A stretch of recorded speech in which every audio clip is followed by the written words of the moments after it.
బ్రిడ్జిల పేరుతో పచ్చని చెట్లను తొలగిస్తున్న సీఎం రేవంత్ పై నిప్పులు చెరిగారు గ్రీన్ ఛాలెంజ్ రాష్ట్ర కోఆర్డినేటర్ గర్రెపల్లి సతీష్. అండమాన్ నికోబార్లో ఒక లెక్క, హైదరాబాద్లో మరో లెక్కన రేవంత్ అని ప్రశ్నించారు. బ్రిడ్జిల పేరుతో కేబీఆర్ పార్క్లోని మూగబిడ్డలను ఆగం చేస్తున్నారని మండిపడ్డారు. చెట్లు నరకడానికి చేతులు ఎలా వచ్చాయని, దోసెడైన నీళ్లు పోసారా అని నిలదీశారు. మాజీ MP Santosh Kumar green challenge పేరుతో మొక్కలు నాటించి రేపటి తరాల కోసం పనిచేస్తున్నారని గుర్తు చేశారు. తెలంగాణ బిడ్డలు, ప్రకృతి ప్రేమికులు, యువకులు కదిలి రావాలని, కేబీఆర్ పార్కును కాపాడుకుందామని గర్రెపల్లి సతీష్ విజ్ఞప్తి చేశారు.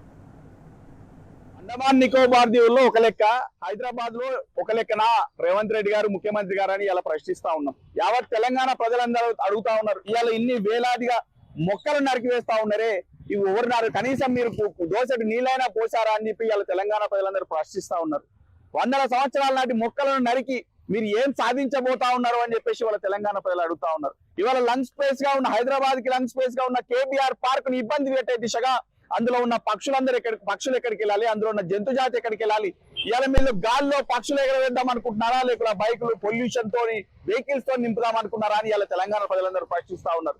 నేను చెప్తా ఉన్నా, ప్రతి రోజు కూడా మాజీ రాజ్యసభ సభ్యులు జోగిపల్లి సంతోష్ కుమార్ గారు ప్రతి ఒక్కరు కూడా మొక్కలు నాటాలి, మొక్కలు నాటితేనే రేపటి తరాలకు మనం, రేపటి భవిష్యత్తుకు మనం ఇచ్చే ఆస్తి ఏదన్నా ఉందంటే కేవలం మంచి వాతావరణం, మంచి ఆక్సిజన్ అని సకల జీవరాశులకు కూడా మరి మొక్కలు ఎంతో అవసరం అని చెప్పుకుంటాం. ఇలా మనం చూస్తా ఉంటే మీ రాహుల్ గాంధీ గారే కదా గ్రీన్ స్పేస్ గురించి, గ్రీనరీ గురించి మాట్లాడి మరి అండమాన్ నికోబార్ దీవులో కొట్లాడింది అని చెప్పేసి మీరు ఇప్పటి కూడా హైదరాబాద్ లో కూడా ప్రచారాలు చేసుకున్న రోజు చూస్తా ఉన్నాం. కానీ ఇలా అండమాన్ లో ఒక లెక్క, హైదరాబాద్ లో ఒక లెక్క అన్నట్టు ఎలాంటి పర్మిషన్ లేవు.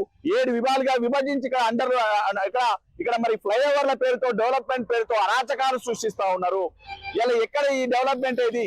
ఇలా ప్రభుత్వాన్ని అడుగుతా ఉన్నాం. ఈ రోజు చెట్లు నరికి వేయడం వల్ల 2 నుంచి 5 డిగ్రీల టెంపరేచర్ పెరుగుతుంది ఇక్కడ బంజారాలు జూబ్లీ హిల్స్ ప్రదేశంలో. మరి ఇక్కడ ఉన్న వాళ్ళు ఎలా బతకాలి అని చెప్పేసి ఒకసారి ఆలోచించుకోవాల్సిన అవసరం ఉంది. ఎలాంటి పర్మిషన్ లేవు, ఏం లేవు. నిర్దాక్షిణ్యంగా ఈ రోజు హైదరాబాద్ లో ఉన్న చెట్లను నరికి ఉన్న పక్షి జాతిని ఎక్కడ పారిపోయే దిశగా, జంతువులన్నీ ఆగమయ్యే దిశగా, మనుషులందరూ ఆగమయ్యే దిశగా, కాబట్టి ఇక్కడ హైదరాబాద్ లో ఇంకా ఉష్ణోగ్రతలు పెరిగే దిశగా మీరు ప్రయత్నాలు చేస్తున్నారు తప్ప ఇక్కడ ఎక్కడ కూడా డెవలప్మెంట్ అనేది కనబడట్లేదు. మీకు ఎట్లా అలవాటు అయిపోయింది, హైడ్రా పేరుతో, మూసీ పేరుతో ఇండ్లన్నీ కూర్చుని అయిపోయింది. ఈ రోజు మొక్కలను, జంతు జాతిని, మరి పక్షులను, వాటి నివాసాలను కూల్చేసే దిశగా ఇలా వేలాది మొక్కలను ఇవాళ నరికి వేసి ఇబ్బంది పెట్టే ప్రయత్నం చేస్తా ఉన్నారు ఈ ప్రభుత్వం.